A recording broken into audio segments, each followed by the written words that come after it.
notifications, basic first stages of incident response to the clients worldwide, and providing them the necessary information on the threats, of the active threats that we have detected within their corporate infrastructure. So basically, you give threat actors a very hard time. That's correct. Thank you for joining us. Ilya, would love to hear also a little bit from your side. Yeah, thank you, Ismail. Thank you, Ms. Amna, Evgeny, for joining. Thank you to all attendees. And actually, the SOC topic is, one of the most, let's say, I would say it's largest topic to discuss. So I hope that we will do some interesting and interactive session today. So again, asking to all the attendees, please feel free to drop your question in the chat box, and we would love to hear from you, your experience in, let's say, in the region, or maybe if you're from some other territory, we would love to hear, let's say, other opinions on how to operate Security Operations Center effectively. Thank you, Ilya. I would like to also confirm your point, Ilya. We have different, I would say, people from different disciplines. So whether you're, I would say, a cybersecurity expert, whether you're a SOC analyst or a threat hunter, etc., you can ask all ranges of questions, whether it is, I would say, extremely technical or general on the topic. This is the right platform for it. Now, before we tackle our first topic, we'll have a quick walkthrough of today's agenda. Ilya is going to be introducing us to the internal tools and control measures that are, I would say, practiced and used in organizations across the globe. After that, we will move to Ms. Amna Al-Madhoub, and she will run us through the composition of a SOC. So we hear the word Security Operations Center all the time. What are the main pillars? What are the components that make a successful and a fully fledged Security Operations Center? After that, we are going to be moving into the external measures, where Ilya is going to introduce us to the concept of threat intelligence and dark web monitoring, and how it basically enriches the cybersecurity postures and efforts of any organization. And last but not least, we will introduce the concept of blue team versus red team, where Mr. Evgeny is going to basically give us a walkthrough of the alerts and incident investigation that happens inside the SOC room before an incident, during an incident, and after an incident, where you will have the digital forensics and response team, and we will be investigating any threats through the threat hunting. And definitely, as I said, finally, we will have an official Q&A, but that is not the only time where you can ask questions. We can definitely have the open platform for everyone to participate.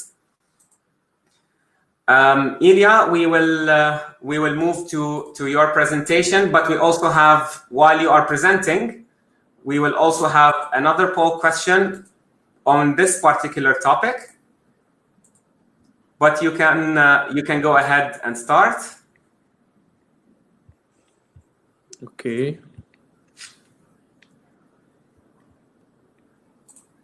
Sorry, 1 second.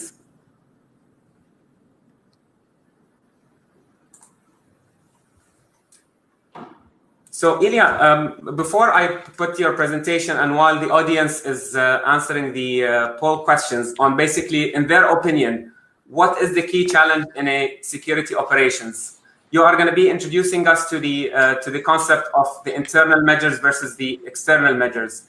If you can start off with that, we'd be more than happy to hear from you.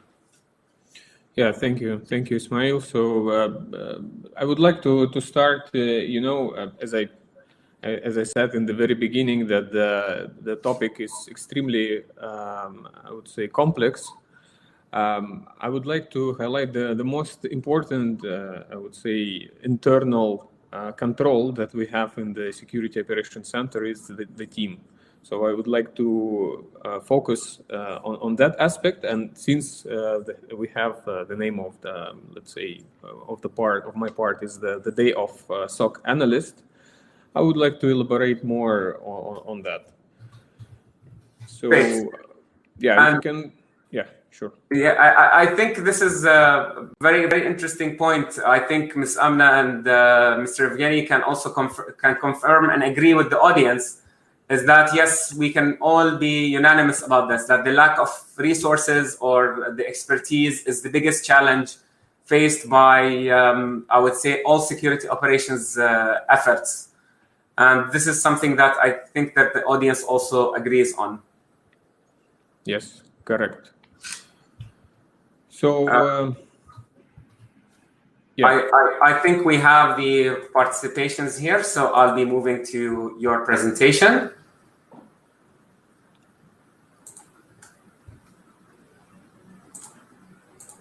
Can you see the?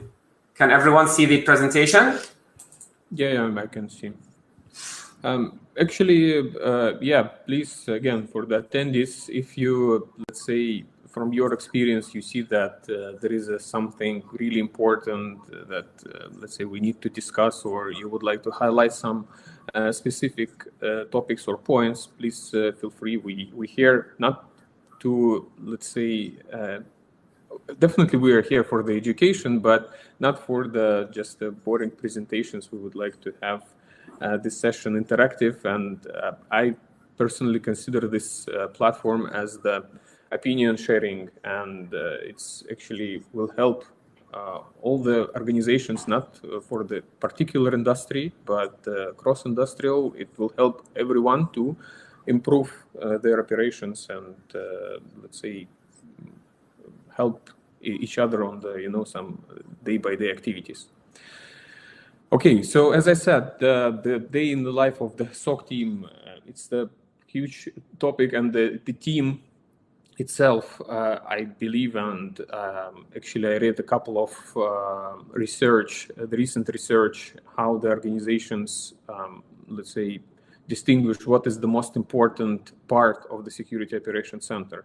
Definitely Ms. Amna will give us the detailed, I would say, explanation of different pillars and components of the SOC, but according to this research that I read, most of the organizations, they are point on the capabilities and expertise of SOC team, of the people.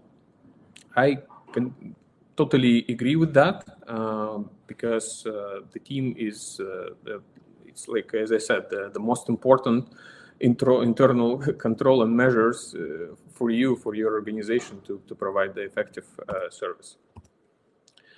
Can you move to the next slide, please, Ismail?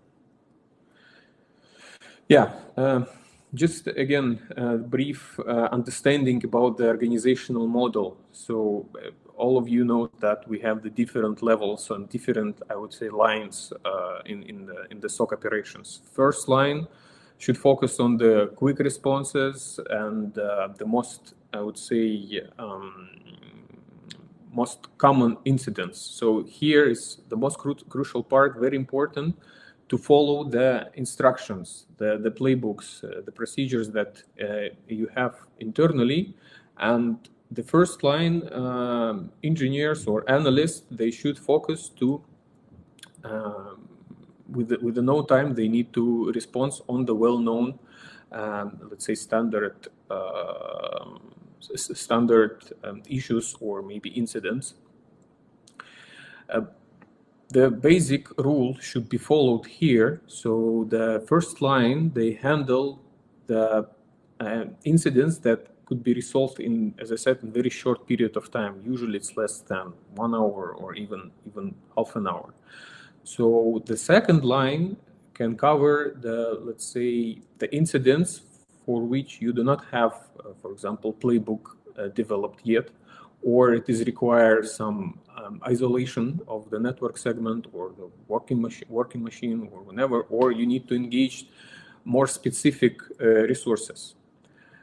All of the rest is, as I said, covered by the first line. So they need to provide the rapid reaction for the well-known, I would say, threats. The second line, they deals more with the in-depth analysis. So since that most of the incidents, common incidents, are covered by the first line, the second line, they actually have more time to investigate like a critical, some critical assets and investigate more complex incidents.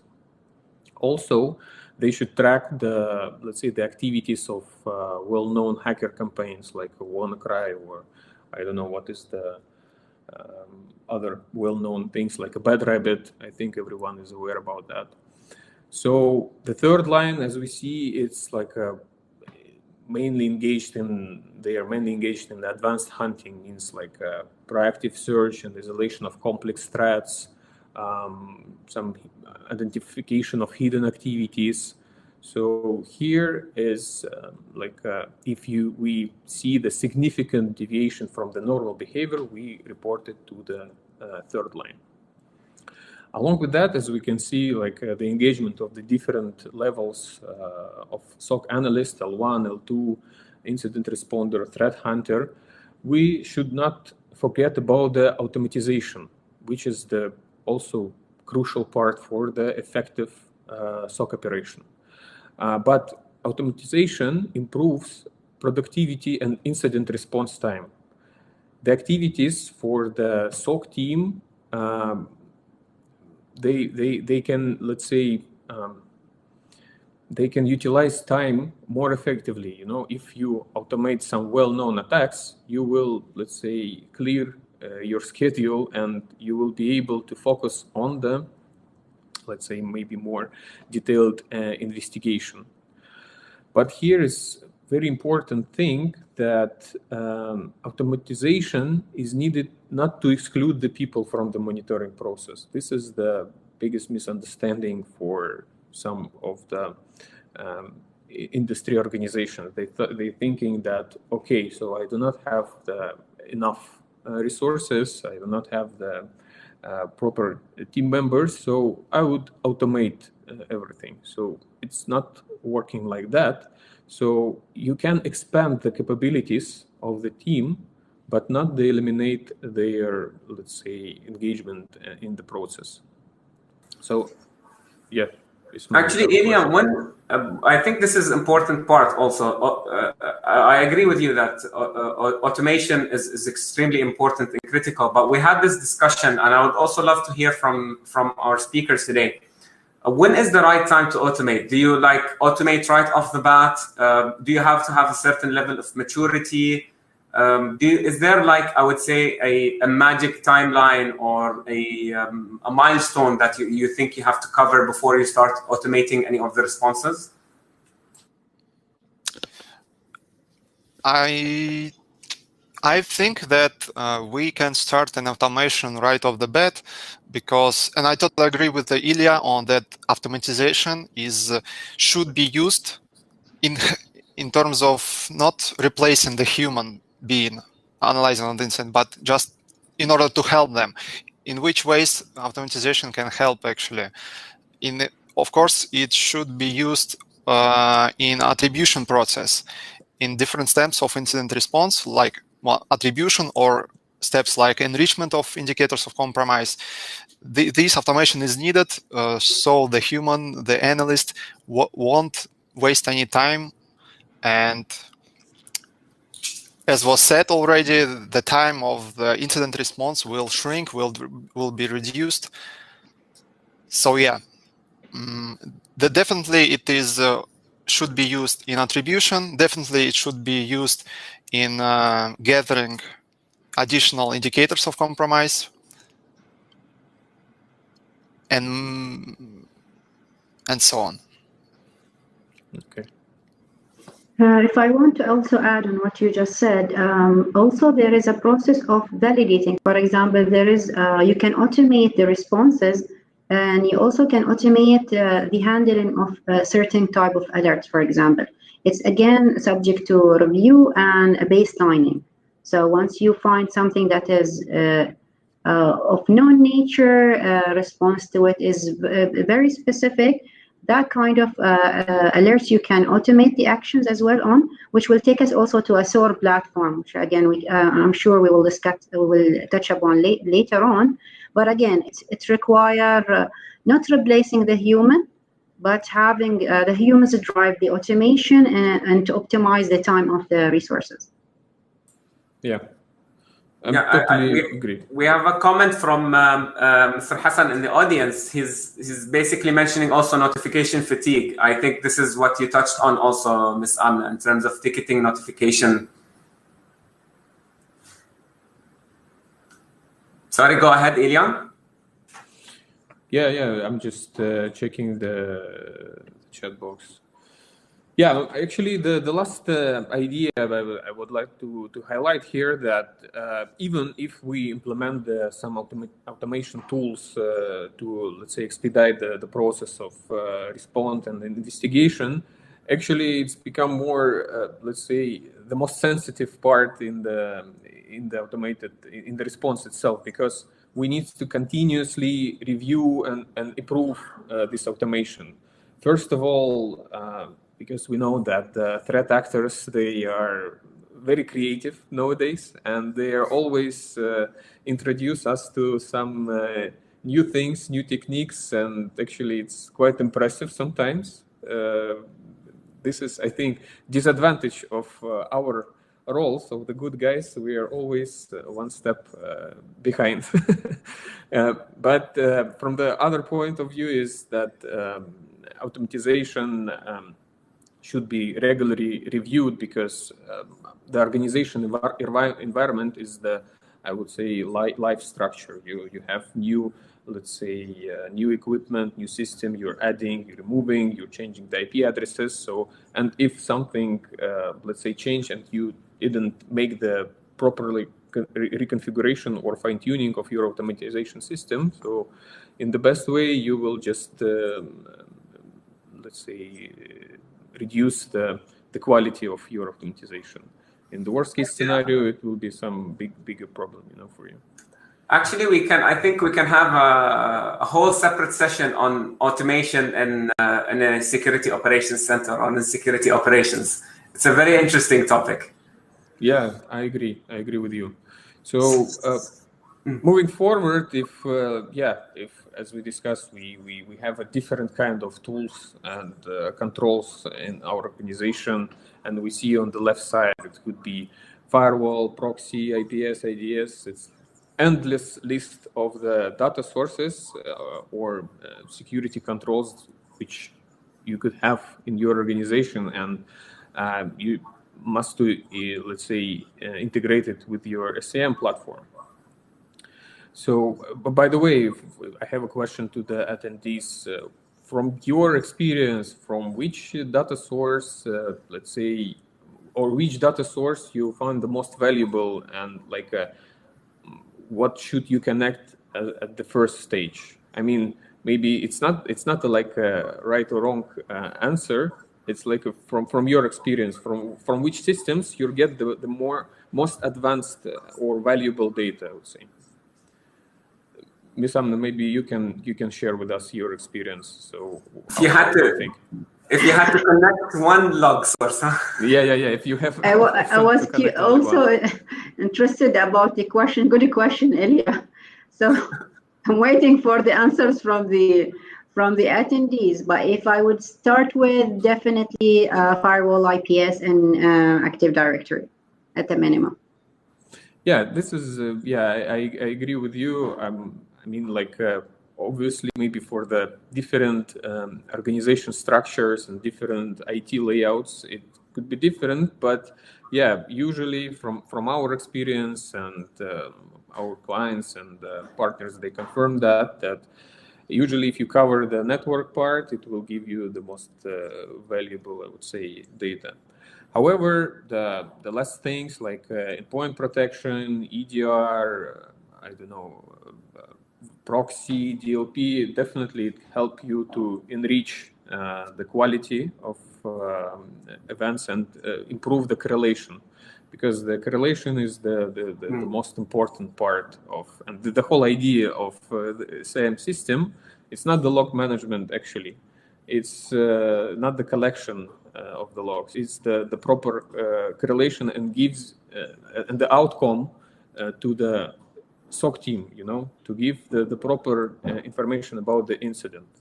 Because we actually have we have answers coming in, and Mr. Jafar is saying the firewalls agrees with the IPS, IDS. I'm interested. I'm curious here. Happy to see is that the EDP, I'm guessing the endpoint protection and the application control also coming into the equation, which I think also brings us to an interesting topic. Is that the lines between these security tools are becoming very thin.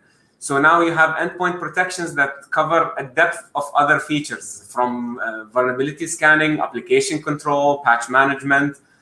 So they're no longer, I would say, just antiviruses. And as I said, the roles of these tools are becoming very, very closely correlated to one another as a standalone role, I would say. That's true. That's true. Totally agree. The complexity of the systems becomes more and more, I would say, advanced, and yeah, it's almost impossible to manage them separately. That's why we are coming on the way of some kind of unification and let's say this umbrella approach that we have different data sources, different types of the systems, but they're provided from the single agent or single solution or different ways actually. What about infrastructure devices?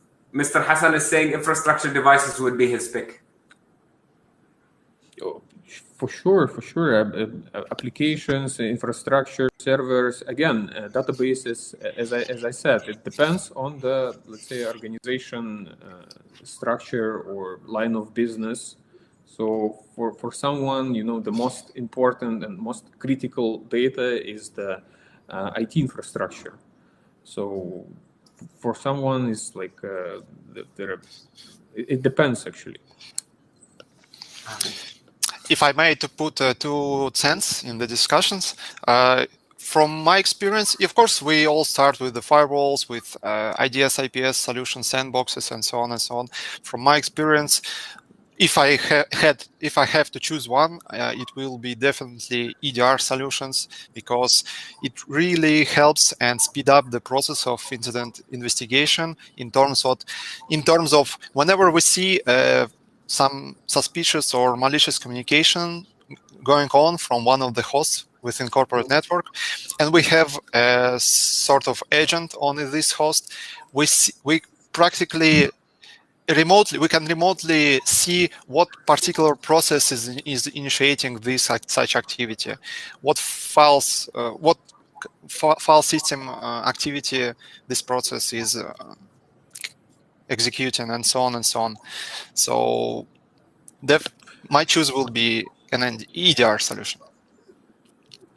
That's I would say very interesting, and I think it all enriches and feeds into one another. It's very difficult to pinpoint, I would say, one tool or to log source to integrate and to monitor. Yeah, and if you add the cloud as well on top of all that, so it's only expanding, and with the technology changes, SOCs need to really be in speed with the technical changes as well. Yeah, that's true. Absolutely. The cloud is actually a very, very interesting thing. So yeah, again, a huge topic to discuss, how to migrate, your services to the cloud, especially if you are a financial institute. By the way, Mr. Vijaya Kumar is asking, I would say, something that is going to enrich the discussion moving forward, since we're moving into the main pillars of the Security Operations Center. He's asking, is the SOC more engaged in reacting to the incidents or in identifying the incidents? And I think it feeds into one another. Ms. Amna, since you are, I would say, handling the SOC topic, would you like to comment on this? Yeah, sure. So to me, honestly, I see it as a puzzle. Each sub-process feeds to the other, and it's a continuous loop anyway. So SOC will care about prevention, detection, protection. It's all three together. It's not only one. So we detect incident, and we help also in investigating incident, especially if the IR team also is part of the SOC. I know in some organization it is, and in other organization it's a complete separate team. But if it is part of one team, then you are responsible for the whole thing. Yes, yes, that is. I hope this answers your question. So basically, the monitoring, the incident identification, and the response is all part of, I would say, the scope of a security operations center. Now, since we're moving into the topic of what makes up, or what are the main pillars of security operations center, we have asked the audience for their opinion on, in your opinion, what would be the main or the most important domain in a security operations center? Is it the business? Is it the people? Is it the processes, or the technology, or the services? Again, this is, I would say, a trick question, but it is nice to see everyone's opinion on it. But yeah, people, I think we are also in agreement that people always is the pinnacle of any center, whether it's security, by the way, or any other function in any organization. You do not have the option all of the above, Ismail. I don't know what to choose. Are you confused, Ilya, with this? Yes. That's where the trick is. Okay. That's great. So just to sum up my let's say introduction, we see that we discussed the people, we discussed the, let's say, some controls, but I would like to finish with the important idea that CM is not equal the security operations center. But why it is not equal, and what is the real security operations center, what components we have here. So I would love to hear from Ms. Amna. Thank you, Ilya. Ms. Amna, we're very excited to hear from you. And as you can see, by the way, this is something that Ilya is I would say, very passionate about. The myth that a SOC is a SIM. and we're very excited to hear from you on this. All righty. Thank you, Ilya. Thank you both. And actually, it's to me became a slogan now, because when I enter discussion and I hear that, okay, you have a SIM, then you have a SOC, it kind of doesn't add up. That's why I like to keep reminding that it's having a SIM is not having a SOC. Let me know when you can see my screen. Yeah, we can. All righty. So to begin with, I wanted to put some basics. To me, when we start discussing the SOC, it's a very complex topic. It's a very, to me, it's a basic in nature, but it's very complex to put together. So that's why I thought to put it in, I would say, as easy as possible for the audience to understand. So why do we need a SOC to begin with? I mean, we just discussed attackers are always one step ahead. We're always trying to catch up. Attacks are increasing in sophistication and in nature, and even recently in our region, and Bahrain specifically, I'm sure many of the attendees, if they're here, would have received SMS message asking them to click, or a suspicious phone call, and it's only increasing. So organizations need to be able to answer very simple but complex question. How do we detect an incident? And what is the severity of an incident? What is our impact on clients, on business, and the employees? Who is responsible? I mean, if there is a serious incident, who will do what?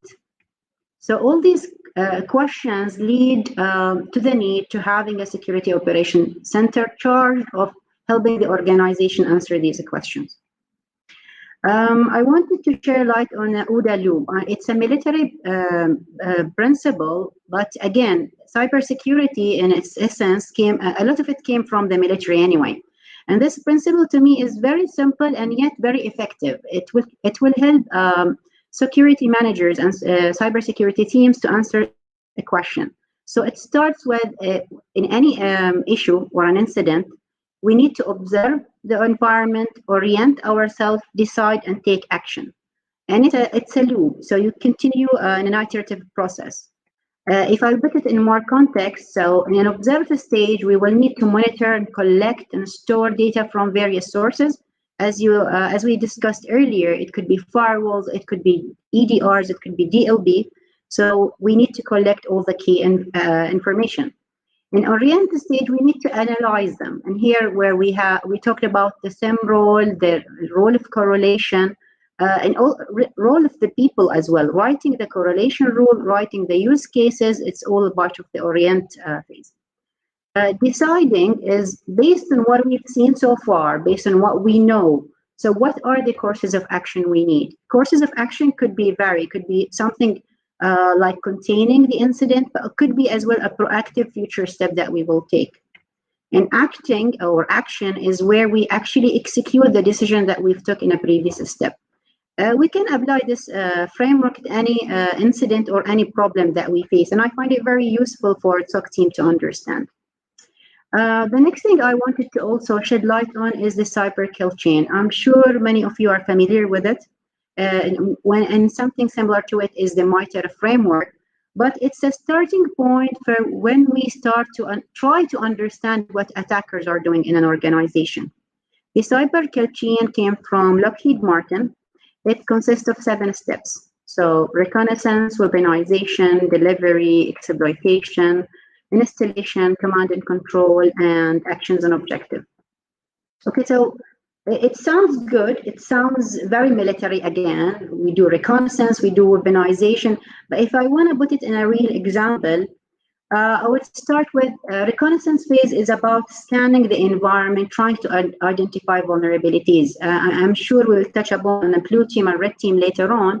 But part of the attacker tactic is that they need to identify their target. They need to know, for example, if a certain organization is running a certain technology. In order to attack it, we need to know, basically. So the reconnaissance phase is about gathering information. Weaponization. All right, so now I know that, for example, company X runs a web server, and it says Apache web server. And I know that there are 10 exploitable Apache vulnerabilities out there. Fine, so attackers could use that as a starting point to leverage and on creating their entry point to the organization. Next step, okay, I want to trick the employees into clicking. I'm going to send them a phishing email. When they click it, malware will be downloaded, and it will be my perfect entry point because it will also help me proceed further. Once an attacker is in the organization, obviously it's time to do more reconnaissance, more activities, more understanding, and data collection within the organization, brute forcing for credential, exploiting further vulnerabilities. And again, once an attacker is in an organization, they want to maintain access. They want to make sure that they have access to their target at any point of time. So they're a phase of installing a malicious code or a backdoor for them to maintain the access. Again, once I installed my software, I want to make sure that I also know that it's working. So we would initiate, attackers will initiate a connection back to their command and control center where they can deploy further activities. And finally, the jackpot. Attackers are in, so their goal is to either destroy, exfiltrate data, launch a ransomware against the organization. Once they're there, that will be their actions on objective. Now, what does that have to do with the SOC? I think we had a question in the audience. What is the role of the SOC? So the SOC is responsible to prevent, protect, and detect. And it's a process again. Once we know how attackers operate, we can put prevention control, detection controls, and also detection. We want to know what happened. We want to know. We want to trace things back. So that's all a key role of the SOC. A common misconception, which Elia, you touched upon as well, SOC and SIEM. Yes, SIEM is a great technology. It's the heart of the SOC, but it's not the SOC. And why is that? Because there are many domains that we need to pay attention to when we are establishing our SOC. Again, SOCs can be managed, can be in-house. There are different ways to establish a SOC, but all of them, to me, should have a business aspect, people aspect, processes, technology, and services. The more we mature as an organization, our security operations center will mature. The services that we introduce would also be mature.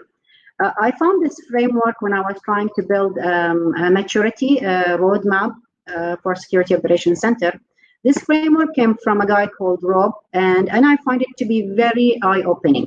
So if I will explain the aspects of each domain, business is about establishing why your organization needs a SOC. It could be business drivers, customer driven, and at its heart, and what I've seen, mostly it's compliance driven. Organization need to have a way to prove to the regulator, to their management, that they are in compliance of the security control and security requirements. So that's would be a good starting point to build a SOC. It's compliance based. But there are other things.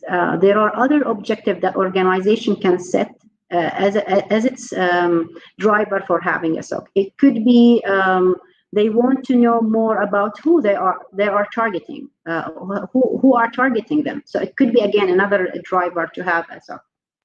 New build process. I mean, Elia, you touched upon this. There are different tiers within the SOC. There is different roles within the SOC. When we are establishing a SOC, we want to know who are our people, what are their roles, what is the hierarchy, and there are a lot of elements here. Would it be a 24/7 SOC? Would it be 12/5? Do we need to have 10 people? Does it need to have 8 people? So all these aspects are important. And it also can be used to mature the organization. It could be a starting point to have a few people and then scale them up and then increase the resources. Again, people aspect is very important. People education, training, knowledge base, it's all equally important in a SOC setting. Process-wise, I mean, as we said, SOC is responsible for monitoring, for prevention, detection, for response activities. So there are a lot of processes within the SOC. What I really want to highlight, I mean, a key component would be how we are managing the SOC and how we are reporting as well. We need to give a feedback to the CISO, who ultimately owns the SOC in ideal settings. And we want to make sure that we show the organization what is the impact of having the SOC. What did we do? How did we protect the organization? Another key process is the use case management. It's often neglected topic. We will get a SIM. The SIM will have its own rules, its own use cases, and we'll leave it there. And to me, that's one of the failures that I see in organization. Because technology change, attackers change, their tactics change. So we want to have a framework where when we capture all that and build upon to enhance our detection and response. So use case management, having a framework, having documentation of the use cases, what is it that we want the analyst team to do, what playbook to be used, it's all very important. Technology aspects, we've mentioned a need to have a SIEM solution. There is also a need to have EDR solution, security analytics, IPS, IDS, automation and orchestration. And again, having a SOC is not okay. Let's go build a place, get all these technology in, and put them together, and we will have a SOC. No, it's not about that. We could start very small by having a basic technology and building upon it. And as you mentioned earlier, Elia and the guys, the correlation and how all these technologies will fit together is very important. It's no use to have technologies, and most of them are very expensive, that don't work together. So it's a mesh, and it's all need to, I would say, work together. Services, which is the final domain within a SOC, there are many services that a SOC can run. At its core, and the very key and first service that we should have is the security monitoring. That's why we're having a SOC. But again, there are other services that the SOC can offer as it matures. For example, incident management. Some SOC have IR teams within the SOC, some have it as a separate team. But again, it's a service that a SOC can offer. security analytics, threat intelligence, threat hunting, log management, vulnerability management. They're all key services for any organization. It can be under one umbrella of a SOC. It could be run by a different team, but in essence, it's all work together. And to me, it's like it's always one process feeds the other. The input from it, the output from it is the input for the other process. Take it for an example. Security monitoring, the team will detect something, and based on it, you're going to invoke your threat intelligence team. They need to gather information about what we've just observed and who's behind it. And once we have those IOCs based on the incident that we've seen, for example, we want to instruct the threat hunt team to run hunts across the environment to see if we've been, I would say, attacked more. So it's all work together. And the beauty of having a SOC is orchestrating all of this. The role of a SOC manager and SOC analyst is, to me, orchestrating all this. It's like a symphony. We all have a role to play, but we need to play it all together nicely. And that's pretty much from my end. That's what I wanted to share with you guys. Thank you, Ms. Alai. I think this is exactly sums up, I would say, the discussion so far. What is the role of a SOC? What makes up the SOC? And the importance of actually, I would say, building the team, reinforcing the technology, and making it all talk to one another. And I agree with your notion, is that it's not everything or nothing. So you can always, when security, it's a gradual approach. It's a roadmap. It's not that I'm going to have everything from day one. No, you can start off small and build up your maturity and your security as you go and as you learn. Correct. Yeah, I would also like to add here regarding the business drivers. I think it's also the most important part of one of the most important part of the SOC, I would say, model, because from the business point of view, you need to clearly understand why you have a SOC. So what is the goal? What is the KPI, KRI? So what is from which threats you are trying to protect your organization?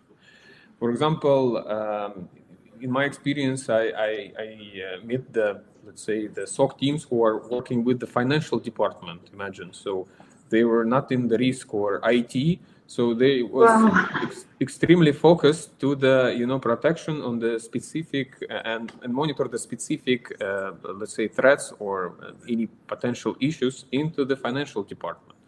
It doesn't mean, again, as you Amna said correctly, that we are trying to purchase all the systems, try to feed everything to the CM platform and have an extremely complicated solution. First of all, you need to determine why you need the SOC, from which threats you need to protect yourself. Yeah, so this is my point. I think business drivers and business should be more engaged into this process. Completely, I agree with that. I mean, it's and I've seen in a couple of discussions where the business, I mean, in some organizations are clueless about the SOC. I mean, to me, it's again, it's, as you mentioned, it's a key.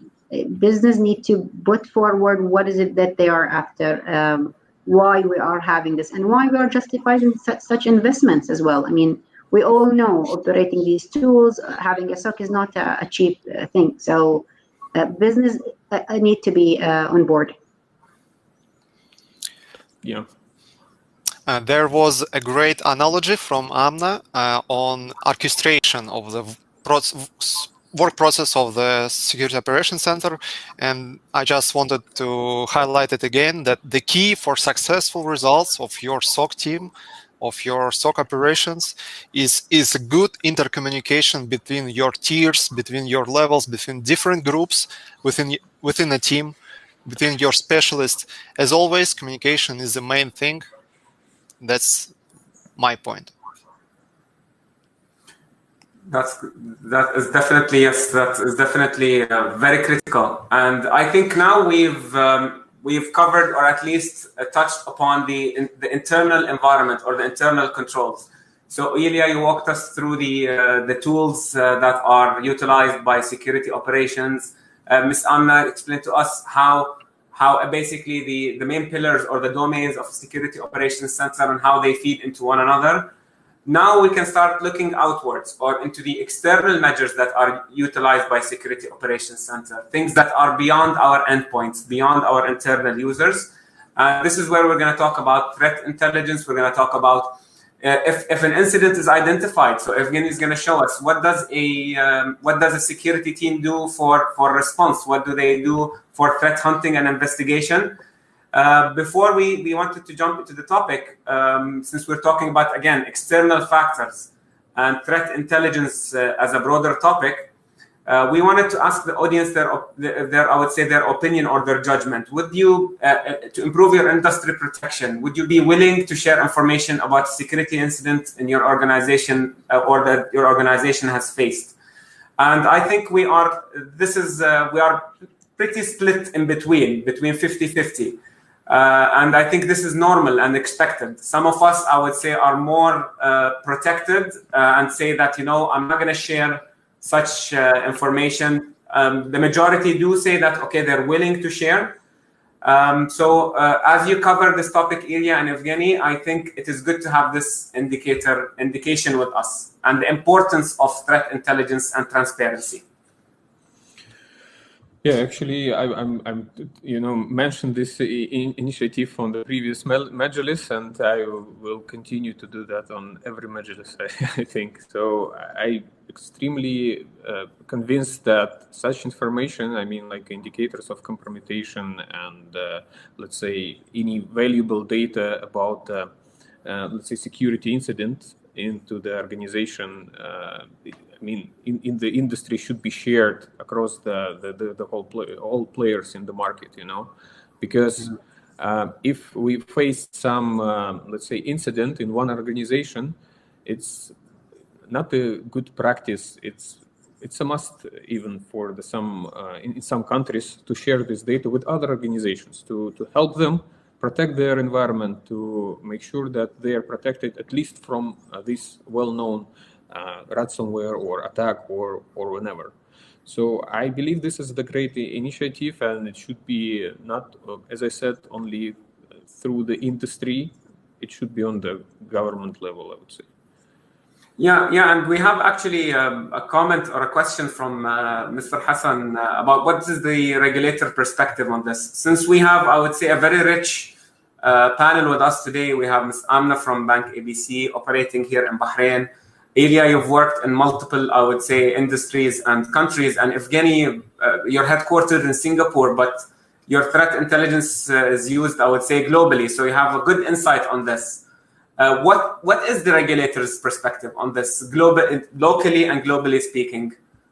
What insight can you share with us? I'm sure Ms. Amna can comment on that, but from my perspective, what I, let's say, noticed from the regulatory requirements, definitely this incident should be shared with the regulator itself. But what I'm talking about, to share it between the other organizations. So we have a statement in the regulatory requirements that organization may share that. It's like not the must, so it's depends on them. But I believe that it should be, like a mandatory. So if you face some incident, you face some attack, you need to, let's say, give a chance to your colleagues to protect themselves. So this is the idea. Yeah, I would agree with that. From the reading of what the changes that's happening in Bahrain, there is a desire to enhance sharing across sector and also across country, not only a specific sector. And I'm really hoping that these initiatives actually do become reality. And there is nothing as well, in my opinion, stopping us security professionals to share the key highlights or the key IOCs for other organizations. I know people may be reluctant to share details of what had happened, but the IOCs and how we can protect ourselves, to me, it's something that we can be open about. Yeah, agree. speaking of mandatory of sharing such information with regulators and stuff, it really depends on the country that you are in, that you're working in. If I'm not mistaken, please correct me. I know that in United States there will be a fee for your company if you will not disclose, for example, a ransomware attack on your company. Yeah, it is you will get you will face the legal process. Like a fee. Not only fee, you can be jailed. Yeah. Yes, sure. So it really depends on the country you're in. But Evgeny, so sorry to interrupt you. From your, I would say, experience in Asia or maybe in Europe, so how it is look like? I mean, speaking not about the industries only, I mean like a local security operation centers. Do they share this data between other security operation centers or with the regulators, with the government? How it is look like? There are definitely a so-called community of certs of security operation centers worldwide there that are connecting with each other, sharing this very same indicators of compromise, the new tactics, and so on and so on. You might heard of some of them like First Team, Trusted Introducer, and so on and so on. I'm not much have information about on the relationship between a company and the state in the mentioned reasons, right? But in terms of communication between the teams worldwide, between homegrown SOCs and like SOC as a service teams, there are a lot of communities that are willing to share such information.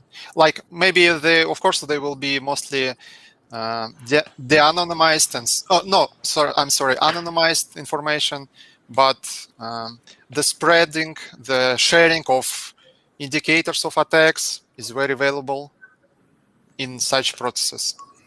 So within these communities, I mean, the sharing of this information is like a free, right? I mean, like if we are as the SOC, we share this data with the other players in the market. This is our initiative, so we are sharing this data. It's not like absolutely, some mandatory thing.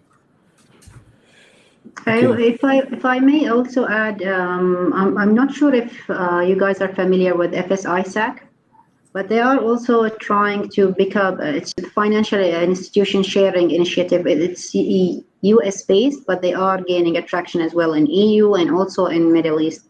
And they do have good initiatives in terms of sharing. I mean, for the audience as well, if they want to check them out, they do have kind of nice initiative onto building across sector sharing. Ms. Amna, do you mind dropping it in the chat for everyone to check it out? No, yeah, sure. That's great, fantastic. Ms. Amna, this organization, they're working with the, let's say, industries, or they're like cross industries, so they're working with the security operation centers or? They do work with organizations, with financial organization, but they have an also relationship with certs as well. Okay, great. Interesting to know. Great.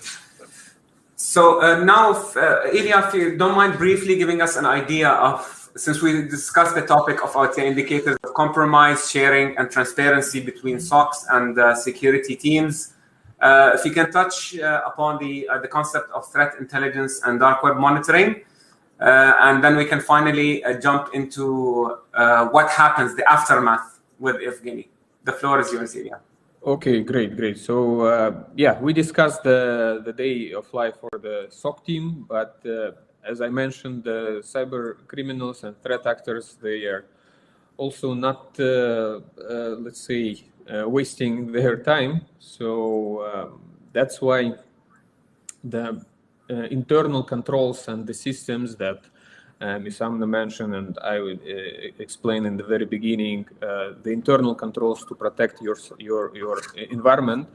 it's not enough. So you need to, let's say, be aware about what's happening around your organization in the dark web, in the hackers forums, deep web, or other sources which can, let's say, help you to predict some potential, let's say, threats, maybe attacks, or let's say mentioning of your organization in the, let's say, in the dark web. So first of all, if we touch the threat intelligence topic, again, it's a very complex and deep, I would say,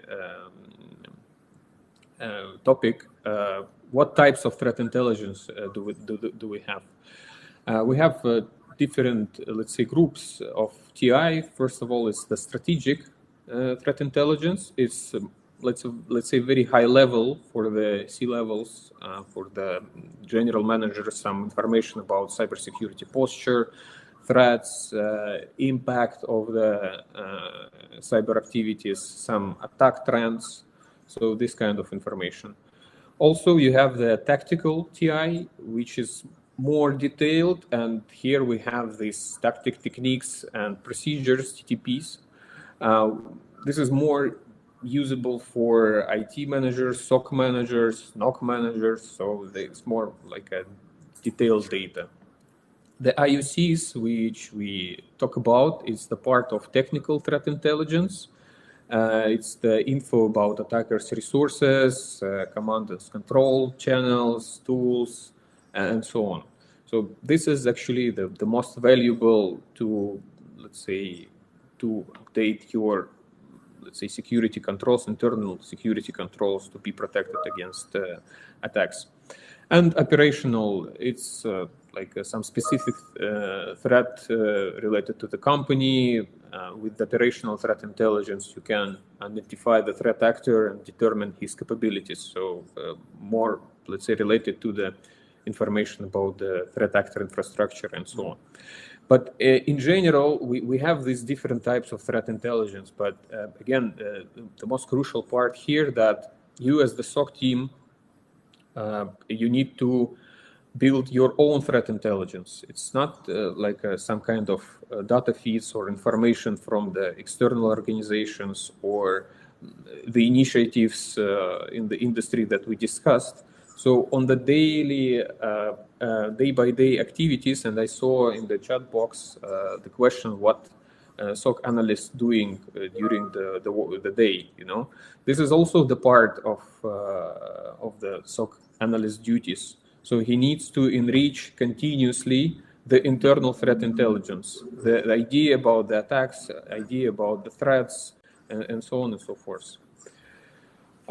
If we can move forward, if we talk about the dark web itself, I just give a couple of examples on the, let's say, regional threats. It's, let's say, a couple of years back, but you can find this information every day in the dark web. For example, this is the sale of national databases. We see a lot of people who are trying to sell the data about the citizens, for example, in the Middle East region or across the globe. And the screenshot is not very good, but there is let's say, people who want to buy it. So they're shopping. Actually, yeah, it's as a shopping. If you can move forward, we also see a lot of, let's say, activities for the joint cooperation for the cyber crimes. As we can see here, the threat actor, he's looking for some partners to perform some activities, some cyber crimes in the, let's say, in the Middle East. So this kind of data could be extremely valuable for the organization. I'm talking about not about the attacks, but if it is related to your organization, if you can find something on the same forums that, okay, guys, I have a BIN numbers or I have credit card numbers of this financial institute, or from the other hand, I'm looking for that, or I have a tool for, which is developed for this specific attack, and I'm, like targeting these industries. So yeah, So Ilya, I think this falls under the definitely threat intelligence and what we call as digital risk protection or brand protection, right? So you need to make sure that both any private credentials that are owned by the organization are not leaked. But I think it also goes beyond that, right? Because as an organization, you have an obligation to your customers. So even if some of your customers' data that is related to your organization is leaked, I think it is something important. And this is why the concept that is almost forgotten of dark web monitoring is I believe, is extremely important too. Yeah, absolutely. And if you can move forward, the reason why we are using threat intelligence, as you said, it could be like some advanced information about the threat actors, their infrastructure, the recent attack, also the data breaches, data leakages. So we, as like an organization, we need to check continuously if there is something in the dark web related to our organization. The same regarding the brand abuse. If someone like parsed our website or our logo and use it for the credential harvesting or I don't know, some phishing attacks. So this is also the part where the threat intelligence could be extremely useful. So, but again, coming back to our main topic, the threat intelligence, it's like we cannot start with it, right? So we need to reach some maturity level of our security operation. So first of all, as again, coming back to Ms. Amna idea that you need to start with the small, let's say, technologies with the clear procedures, with incidents which are, let's say, maybe really basic, but based on the, let's say, maturity, and you will gain this maturity, you can improve and add additional internal controls. You can do the threat intelligence. So this is extremely valuable, but at the exact period of time, I would say. So here, I would love to hear from Evgeny, maybe some more detailed information about how you guys doing TI and what is the most important if let's say you plan to build your own internal threat intelligence database, or you plan to subscribe it as a service, something like that.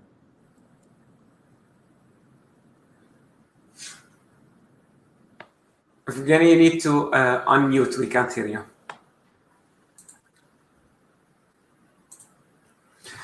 I think we gave a very good build-up on this topic, I would say, of incident response now. So we know the security measures that have been taken, the tools that are utilized, the composition of the SOC. Also, we've touched on threat intelligence, dark web monitoring as an external tool. But again, there is no guarantees. You can have the strongest fort, but there will always be some incidents. It's also about how you respond to it, how quick you respond to it, how do you investigate it, and to protect and to minimize the losses from such incidents. This is where we hand it over to you, Evgeny, to tell us more about this. Yeah, sorry, can you hear me now? Yes. Yeah. So sorry, I just some interface issues. Or if you don't mind, I can answer to the previous Ilya questions for my side. Regarding what the main or like the most important thing in threat intelligence from our perspective, and what we are doing, collecting as much information, retrospective information on every subject, whether it is IP address or domain name or hash of the file, is it SSL certificates, and so on and so on. We have an expertise for almost like more than 16 years and have this kind of data. On daily basis, we monitor and scraping this undercover dark web forums in about leakages, about selling of databases, selling of vulnerabilities, we capture this intercommunication between the threat groups on these kind of forums and chats and so on. So the main thing in threat intelligence, like from this perspective, it is collect as much history on threat actors, collect as much threat intelligence as you can, and then start correlating this information in an automatic way, or whether by using your threat intelligence team. That's great, Evgeny. And in preparation for your topic, we wanted to ask the audience, what do they think is the biggest challenge in post-incident response? Is it the lack of incident response plan? Is it insufficient backup and disaster recovery plans? Is it an absence of the qualified resources to investigate the incident? Or is it a non-practiced incident response plan? So we have the plan, but we haven't, I would say, walked through it and tested it. And again, I think it's the absence of qualified resources to investigate so far is in people's experience, or in our audience's experience, it seems to be the biggest challenge. But I think it all. I can confirm this from my experience. Here for today, I represent SOC as a service side of this whole story, and we stumble upon that the clients.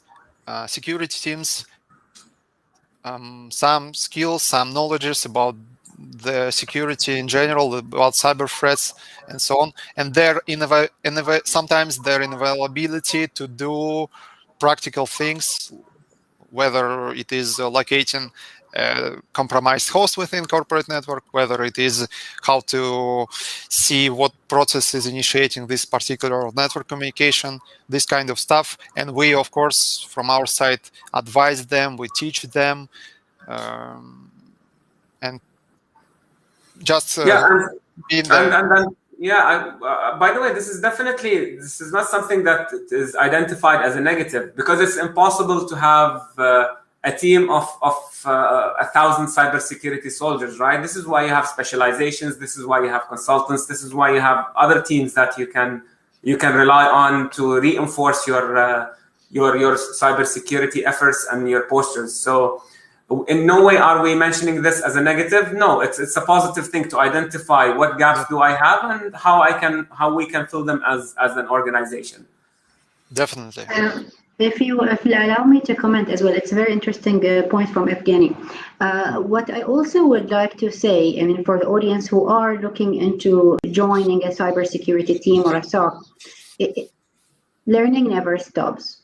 I mean, that's a fact, and it's something that you need to know. Once you are in this domain, you're expected to continuously build upon the skills. It's not going to finish, and it's part of the excitement, to me at least. Technology changes, attackers change, and we need to speed up in our learning. Reading is a must for all of us. Great comment, Amna. Absolutely agreeing with you on this one. All right. I believe I can start. Yes, Evgeny. All right, let's proceed. So for today, my part will be more describing. Of course, it will be more of describing a blue side of the whole story, right? But of course, the red side also will be highlighted from an adversary point of view within my presentation. The agenda is the following. Quickly, we will go through the basics of incident investigation process, what blue team can be looked like. We will not stop there for a lot of time, because previous presenters also conducted their talks around this theme, as well as incident response procedures, which steps we should take in one or another incident, and I will try to mix it up with the real-world incidents, with the real-world example. So let's proceed. Just quickly, let's talk through basic stuff. It was already mentioned, the cyber kill chain produced by Lockheed and Martin. everyone knows of it. I just wanted to highlight on the last part, just for refresh our knowledge, to remind ourselves the main goals of the adversaries whenever they decide to attack. It can be adversaries or your red team and so on. So it is to infiltrate infrastructure. Main goals while they infiltrate into infrastructure, of course, for financial gain, for ransom, manipulation with software in order to obtain financial benefits, whenever there is spoofing of payment addresses and so on, stuff like that. Data theft, data leakages, of course. Espionage is very gross in last decade of years. It is like state-sponsored threat actors. Their main goals are especially espionage and so on. Of course, it's disabling of the services, disabling of the on. Here is an example of a little bit other kill chain from the Mitra attack framework. It was also mentioned by Amna. Another great concept, we all familiar with it. It is a knowledge base about current tactics for carrying out attacks by adversaries, techniques for implementing each of these attacks, tactics, and as well as procedures for executing each technique. Some thoughts and visions. There were also the 2 slides from my colleagues today about how can your security team, how can your blue team look like. This is more like my thought or vision. The key is, I just want to say it once again, the key for successful security operation team is a good communication between your tiers, between your levels. And the more inefficient way you do this, in the less time you'll waste while doing incident response and so on. As always, communication is all we the human being got.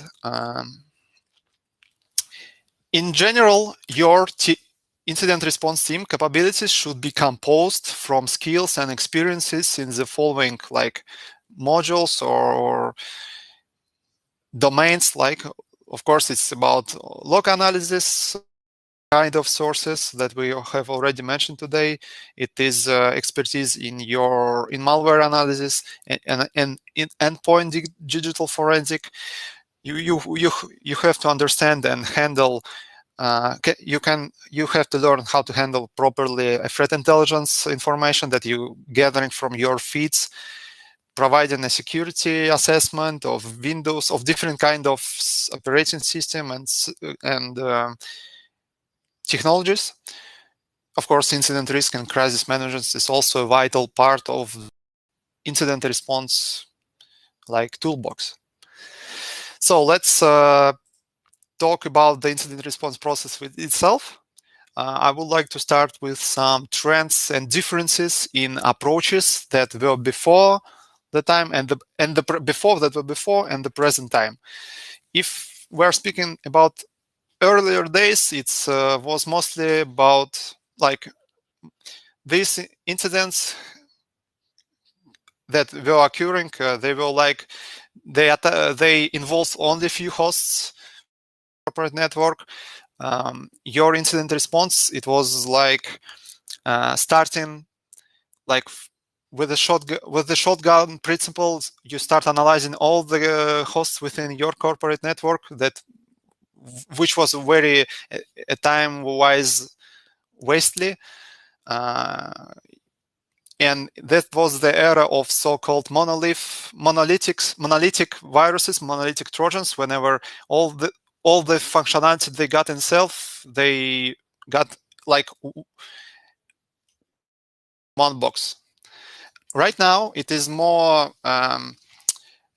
a more agile approach to the incident response, and by this I mean that during incident response, we shall pay close attention only to the boxes, only to the machines that were actually involved in the incident, that we have a knowledge or that we have a hypothesis that were involved in the incident, that were used by the threat actor for lateral movement, for infection, and so on and so on.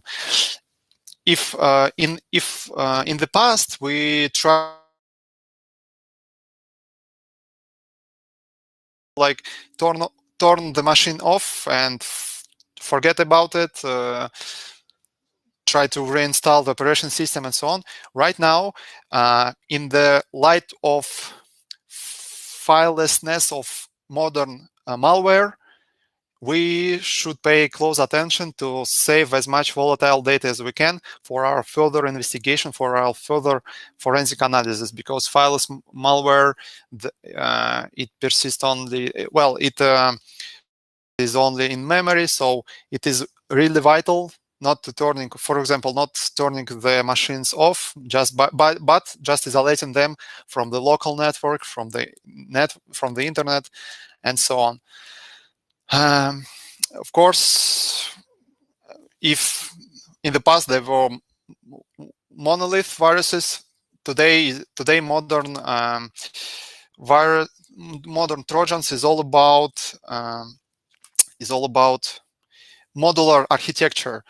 It can be first stager or a simple downloader that is encrypted, that is encoded with some custom packer, and only then it starts to download the payloads from many other sources, and in order to pass all the common defense mechanism like antiviruses and so on and so on. So this is the classic incident response steps from Science Institute. You have most of you have recognized it. So let's quickly go through simple real-world examples. Start with identification detection stage. Whenever a team receives a notification, it can be an alert in one of the system or a third-party technical report, some sort of, or a complaint from an employee. It then starts with like first high-level analysis of this, of nature of this alert, of nature of what is happening, searching for indicators of compromise, then proceeds with indicator enrichment process in order to find maybe other indicators of compromise, to attribute this threat, this activity in our incident to a certain threat, maybe to a certain malware family, to a certain threat actor group, and so on. It is considered that this process should take like from 1 to 4 hours, but mentioning our previous discussion on automation, we can reach by using automation, we can reach on different steps of this procedure. We are able to shrink, to reduce the time, being twice as fast or even faster, and not waste so much time on like to complete our incident response picture, our preliminary incident picture. So here is an example of an alert on malicious DNS lookup activity. In this case, DNS sinkhole activity. You might know what DNS sinkhole is. If not, I will just quickly remind you. DNS sinkhole or DNS sinkholing is a special mechanism aimed at protecting users by intercepting those DNS requests, attempting to connect to a non-malicious or any unwanted domain, and by returning a false, or let's say rather controlled IP address instead of the real one. So a controlled IP address can point to a sinkhole server of our company or for some sort of cybersecurity company. So, and the thing is, in this example, we can this kind of activity to a certain particular threat. In this example, it is dorkbot activity. Also, we kind of can automate this kind of attribution, and so on and so on and so on. Another lookup similar to this one, but a little bit different, like another simple DNS lookup. The key questions should be like this. Is it ourselves, we should ask our clients, or if you're internal SOC, you should ask yourself, is it activity of DNS controller or user machine? If it is DNS controller, is it an activity of block lists update or not? In case if it is really a user machine, what is the reason of this communication? Was it a one-time visit by user to a compromised site by randomly visit, right? Or was it is it activity of malicious extension? Oh, sorry. Is malicious extension, browser, or active malware infection is going on? On the analysis stage, it is continuous process. Well, it is all about examining the properties of an incident and obtain information like the chronology of the incident, where the threat actor or the infection started, the patient zero machine, and the entry point of for the adversaries, what infrastructures involved in the incident, what number of hosts, what are these hosts, are they critical ones or not, and so on and so on. Of course, we then identifying the method that was used to penetrate our corporate network. Was it an email? Was it a flash drive that was put it in one of the PCs? Or was it an insider job? Maybe it was some a message link from the messenger and so on. We collect and storage, try to save all the digital evidence about this security by collecting triage dumps from the hosts, by collecting any types of logs from EDR type of solutions, network logs, and so on. Evgeny, I have a short question. How yes. Do you store this data? Because for me, it seems like a huge volume, of the logs and, Well, it depends. As I said, I represent the side of SOC as a service teams, right? For your internal SOC teams, it can be different. So, for example, using the handpoint engines, we can remotely collect these particular triage dumps. We can remotely collect memory images, and all of them are transferring in the encrypted connections to the cloud for us to analyzing, for clients to analyze them, and so on. It depends. It can be saved strictly on client side and providing us with, for example, a remote connection to them and so on, or it can be passed to our side where we can practically do all the same process on investigating, on deep analysis, and so on. Okay, I mean the reason why I'm asking, and I think Misam is also aware about the requirements for the retention of the logs and other information, which is now, especially in Bahrain, it's 5 years or longer. So for the IT teams, it's quite challenging, to fulfill this requirement. Yeah, I understand. There are a bunch of systems and programs for this kind of goal, for our goal, in terms of incident management, and of course in terms of log collection and retention of logs, right? It is all, I believe it is all unique from one case to another case.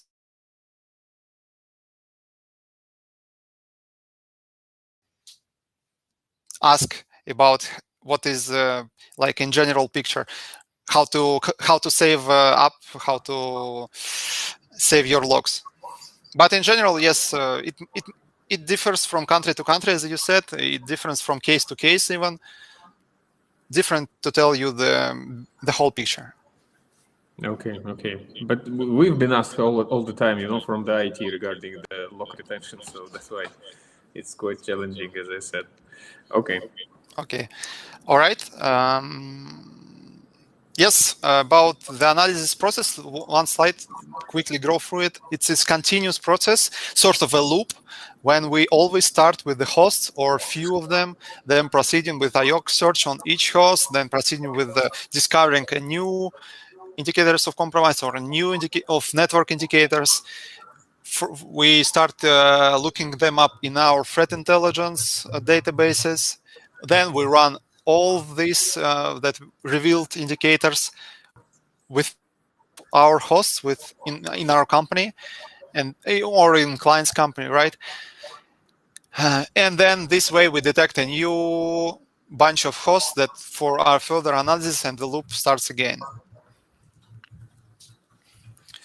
Like just an example of quick analysis on alert. It is an alert regarding an activity of an exploit kit. We have detected, for example, a user visited the website and there was some network activities triggered the use of a known exploit kit. So key questions for SOC team here are: what was the purpose of visiting a compromised resource? In this case, compromised resource was forced-audio.ru, for example. Was it initiated by user or was it initiated by malware? Our instant action should be and could be a blockage of this domain for example, of malicious domain name that were used within the malicious script on the compromised site. It is blocked right away on the gateway, for example. Other actions we can also to try to advise to stop the usage of compromised site, because we have detected that this resource was probably compromised. Right now there is one particular malicious script, but there can be another. We start analyzing it, and a threat actor, an adversary, can change this script anytime. So we should block, for example, all of resources. Events with RAD, with remote administration tools. Again, simple questions, simple but effective questions. Is this particular in this particular event there is AMI admin, a well-known remote administration tool? We see the activity of this particular tool. Is it allowed to use this particular tool within our company? Does the user know about this activity? Because we stumble upon a lot of so-called modified versions of AMI admin, of TeamViewer, of any other remote tool that are executed upon opening of the file, or downloaded and executed without the knowledge of the user. They do it without any graphical activity, and so on and so on. So all this stuff we should check, and so on and so on. Yep, about the analysis tips, we can differ from technology and operations. Of course, I won't go through all of them, but maybe of course, we don't investigate forever. We must prioritize your investigation efforts. For example, only perform forensic analysis on hosts that attacker have actually used or modified. In major incidents where an attacker has administrative privileges, it is impossible to investigate all potential compromised resources, which may include all corporate resources, for example, right? Sharing information. Confirm that all investigation teams, all the security operation teams, including internal, external investigation, are fully sharing their data with each other. It is one of the vital principles. And of course, you should stay focused. We confirm that you keep the focus on business critical data, customer impact, and getting ready for remediation. There should be a clarity within coordination between teams and role clarity. We should establish distinct roles for operations in support of the crisis team and technical teams with further legal communication teams and so on and so on. So, yep. Containment stage. We try to contain the spread of the incident, isolate the infrastructure, and what can we do on these stages? We should go through all these questions. Where can we do it, and how, and for how long should we do this?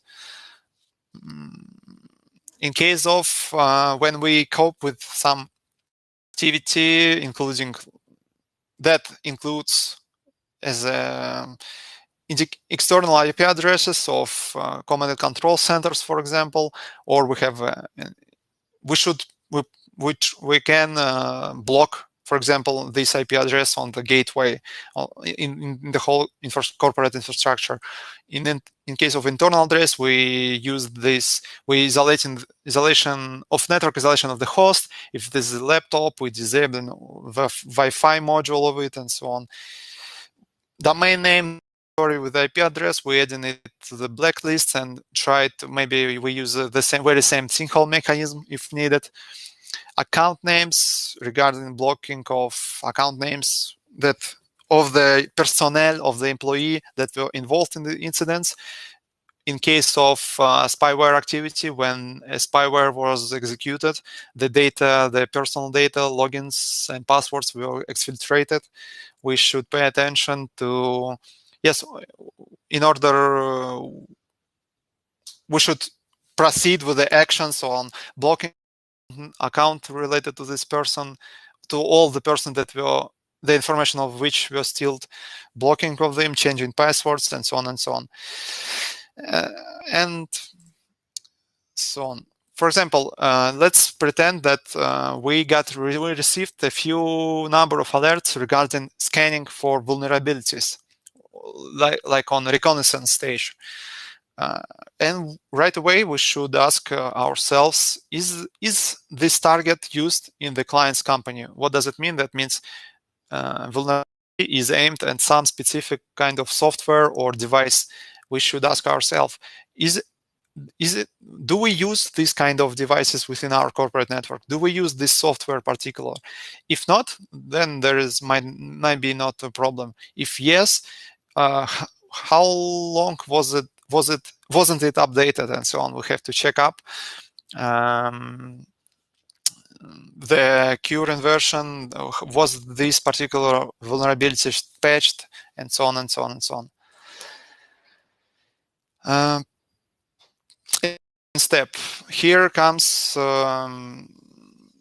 Sometimes it's one of the latest stages of incident response, but sometimes it can be crucial because it is really crucial part. Most of you, if you miss something on the previous stages, you could potentially leave the malware in your network again. You can leave an access to the threat actor again to your infrastructure, and they are numerous examples, for example, of when, for example, a company was hit by a ransomware group. There was a ransomware attack. For example, they paid a ransom. They decrypted their files for the first time, but they didn't do much on eradication stages and so on, and then they got hit by another ransomware or by very same group, and so on. There's real examples of it. So yeah, eradication stage is very important. Yeah, just a short comment from my side. I even heard about the situation when the company has been hit by ransomware 3 times in a row. Imagine. Yes, and we only could guess, was it the very same group of threat actors, or was it 3 distinct groups? Well, yeah. All right. The recovery. This is the last stage of this incident process thing. And some tips or maybe some things on what we should pay attention. For example, never, well, this one, the first one, never reset all passwords at once. What does it mean? It means that password reset should focus first on the known compromised accounts that we revealed from our investigation and potentially administrative service accounts. If warranted, user password should be reset only in stage control manner in order not to prevent all the business within the company.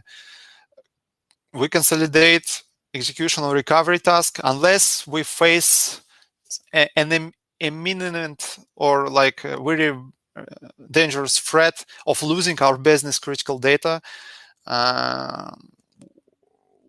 We should plan a operation to rapidly remediate all these compromised resources, host accounts, etc. And of course, avoiding tipping of adversary whenever it's as practical. You should take steps to limit the information available to the adversaries that may be still present in your corporate network about your recovery plan. You should your recovery operation. Adversaries typically have an access to all progress data and email in major cybersecurity incidents, but in reality, most attackers don't have time to monitor all of your communications.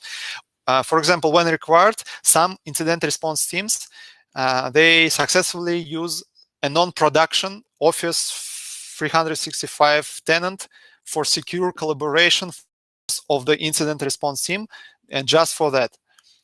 This way, you prevent adversaries that can still be inside a company's infrastructure to know about your plans and so on.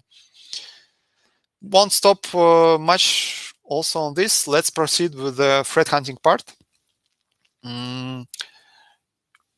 I want to start with the following points and start what is not a threat hunting.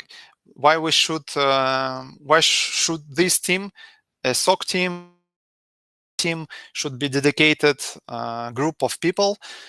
Threat hunting is not a security controls monitoring. It is not, of course, is searching of indicators within a network. It is not like real incident response, but they might have a lot of common, but this is very different kind of process. And it is not like straightforward linear process with a single output. There can be different type of things. So there is a good explanation, there's a good definition of threat hunting process. It is a proactive process of searching for activity of advanced adversaries that have evaded existing security protocols, security controls in corporate network. The threat hunting cannot be automated at all because, well, in some sort it can be. We can talk about it after a few slides together, discuss this moment. Threat hunting is based on hypothesis of generation on whether adversary can use this particular technique, these particular tools in order to infiltrate our corporate network in our particular case and so on. And by testing this hypothesis. And of course, it is very expertise dependent to do a threat hunting on a good level. Of course, we have to be knowledgeable about common threats, how they work, how they actually work, about common activity of the persistent groups, about should have a good threat intelligence feeds, and so on and so on. Quick reminder on what dwell time is. So technically speaking, a dwell time is, well, it's just a time it takes for an organization or their security team to become aware of the breach. As you can see here on example, it is defined as a duration between the cyber intrusion and it's being identified by security team. in recent incident described, why do we need threat hunting? Why organization need this threat hunting activity within their companies? Adversaries nowadays focus more on making their activity look like normal. This way, our reactive security tools, controls cannot detect them this way.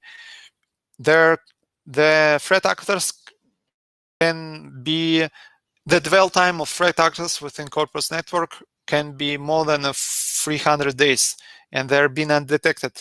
They've been laterally moving. They use lateral movement to find the more valuable assets for their operation, and so on and so on. It's on the slide. It says 3 days to get a domain admin, but it's too long, I believe. I should change this information on the slide. In recent incident described in recent incident, there is a real case. In almost 4 hours after initial execution, the threat actors pivoted to a domain controller using domain admin credentials and executed the Cobra Strike beacon. So, just in 4 hours. That means that your threat acting procedures, that your threat acting activity, there can also be, it is always a continuous process. It is always be an iterative process, and you should pay attention. Let's quickly remind you of the Pyramid of Pain by David Bianco. You might all of you have heard about it. This pyramid shows the level of pain of an attacker that attacker experiences whenever he changes his behavior. It is really easy for an adversary to change a hash value of his malware. It is really easy to change the domain name of command and control center, right? It might be not that easy to start using another tool within the chain of attack, or it is really hard to intermediate to substitute the tactics or procedures that this particular group is using, this particular threat actor is using. Threat hunting is focusing on the top three things. It is not about scanning for indicators of compromise within your corporate network. It is more about finding these anomalies, highlighting this that can lead for your further investigation, and can lead to the detecting of intrusion, detecting of suspicious activity. Here's just a high scope view what threat hunting process is. It is of course it depends on the logs, collection of information. We create a hypothesis. I will show you example in a second of hypothesis generation. Yes, collecting the threats. This means then logs. We test this hypothesis. We think about what adversary can do in the corporate infrastructure, how can they behave, what can, for example, we'll try to look. And by using this, this hierarchy of needs for advanced adversary detection, it starts with logging, then only it starts with alerting, and in the end, it's all about threat hunting. We detect the signs of suspicious, ambiguous, and indicate both suspicious events that can equally indicate legitimate activity or the activity of the intruders. Their source of logging, we have also mentioned all of them in today's previous presentations. I just want to share with you how to generate hypotheses and to quickly go through them. Few examples of them, right? So, of course, starts with the information collection. We use like MyTrack. We look up for commercial feeds, open source reports. Our internal research and from our internal investigations experience that we have. We also use this, our previous hunt that were generated by ours. Then we combine all of this, we combine in some knowledge base of attackers' capability, if in our internal knowledge base, right? Because we can handle all this information in our hand simultaneously. And then we start producing lots of different hypotheses about how a threat actor can execute, execute its operation, how can it prevent detection of prevent its detections, how can it write itself in how can he pivot in the network, how can he use lateral movement techniques, what these are techniques, and we test all of this, of course.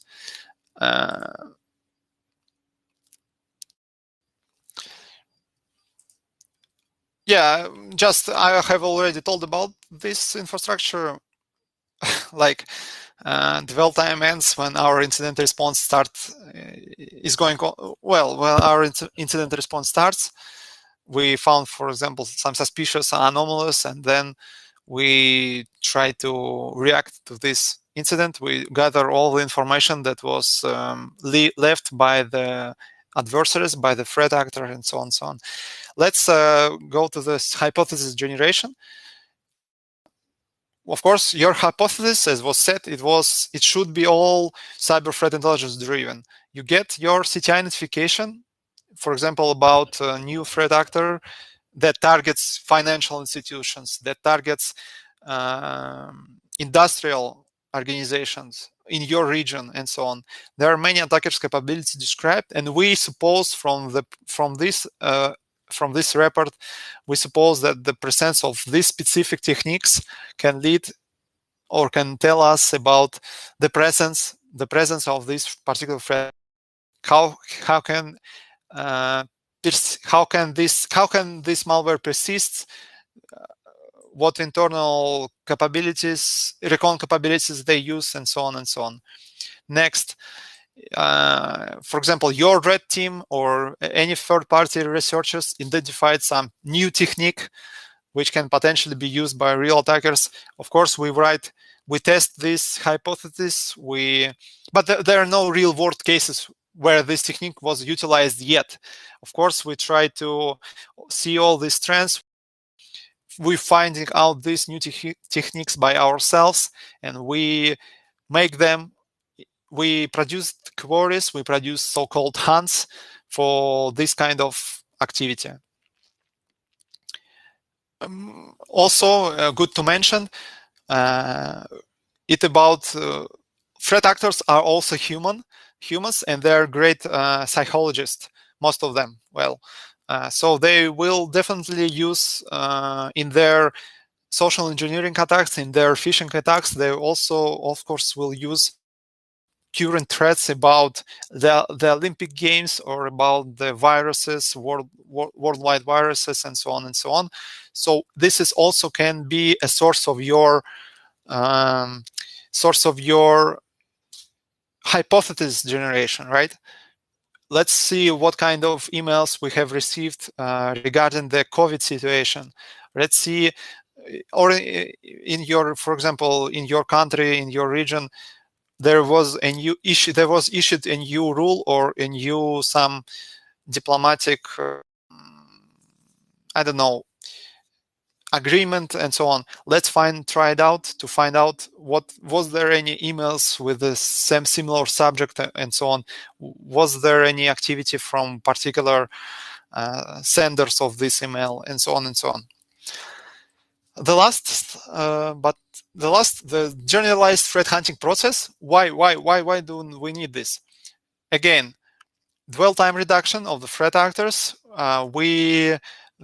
Threat hunting team also produces new action methods that we then pass to the developers, to the SOC security operation teams. Again, we identify by trying to think like a threat actors, we identify the gaps in your security solutions, in your security perimeter, and we advise how to close these gaps. we're finding out about new tactics, techniques, and procedures. We also then we're reusing this information to write our new hunts and so on. So yeah, this is how it goes. Notice there's some hunts, some of your queries that were written can transform in sort of detection. Detection is not equal of threat hunting, because if you write a query that 100% says you that you were compromised, it is not a threat hunting. It should be a detection rule. That's what I wanted to share with you. Thank you for the opportunity to participate. Thanks, Evgeny. And I think your comment at the end, yes, is critical, and it builds also on a question that we've received.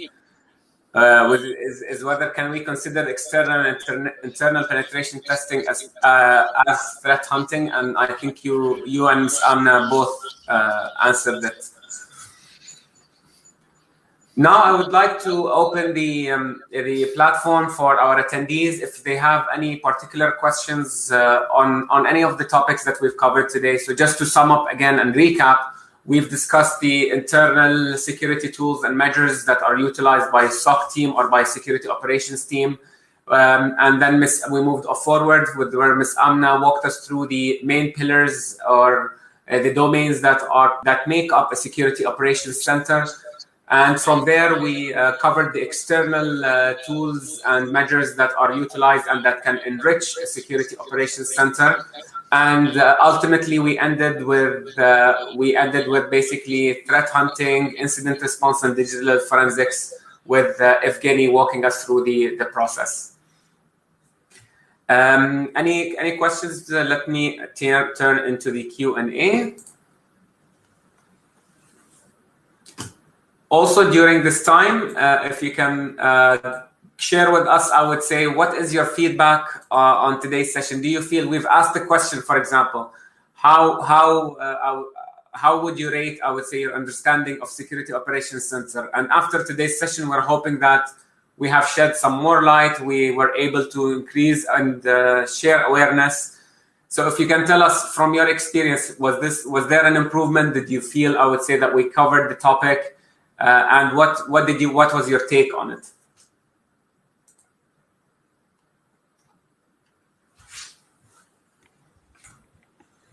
I think from my point of view, we touch only, limited area of the security operations itself. I think we need to have, let's say, another session to maybe show another aspect of the, let's say, operation and so on. So today we've had a holistic look, and I think what we can do in our next events in NGN Majlis is basically dissect into the tools, into what we've discussed, into the processes one by one. But it's good to have a general framework, an overall idea of the concept of security monitoring, log management, and incident response. But I agree, it is impossible to cover it in 1.5 hours. It's a very complex, it's a very deep topic. That's true. So I believe we've covered all the questions during the interaction with the sessions. I want to thank everyone from the attendees and our valuable speakers for joining us today on our 5th NGN Majlis. We hope that everyone found this as a rewarding experience, and I would say had something to learn out of it. So thank you again, Ms. Amna. Thank you, Mr. Evgeny and Ilya, for shedding some light today. Thanks, everyone. Thanks a lot. Very interesting discussions. Thank you. I've learned a lot as well today. We are glad that we really appreciate your participation. Thanks, everyone. Thank you. Till our next event. Enjoy the rest of your day, everyone. Thanks. Take care.